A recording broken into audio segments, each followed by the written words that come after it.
Sa repair, dito na magkakatalo-talo talaga. Okay. Sa automatic kasi, pag nasira yan, libo talaga ang gagastusin ninyo, lalo na kung bubuksan.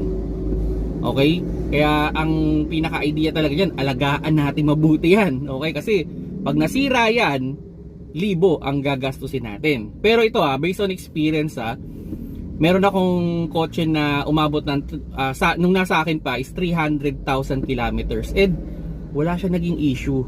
Hindi binuksan yung kanyang transmission. Okay?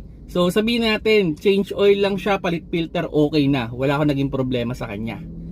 Okay, now. So nagkaroon din ako ng manual. Yung manual ko na yon umabot ng 200,000 kilometers. Ano nagiging problema ko sa kanya?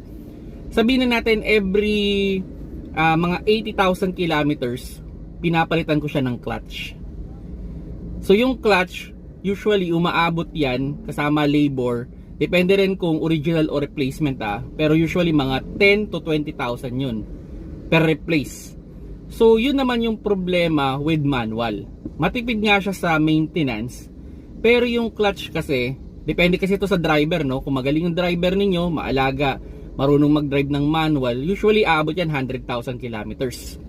So sabihin na natin in 200,000 kilometers, I think nakapagpalit yata ako ng 3 beses o 2 beses pala. So yung una, yung original, tas nagpalit. Tas hanggang sa wala na rin sa akin, pero own ko pa rin yung kotse kasi pinapagamit ko lang naman.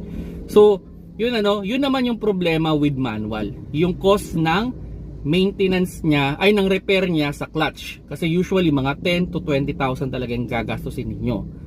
Okay? So all in all, almost pareho lang yung costing nila.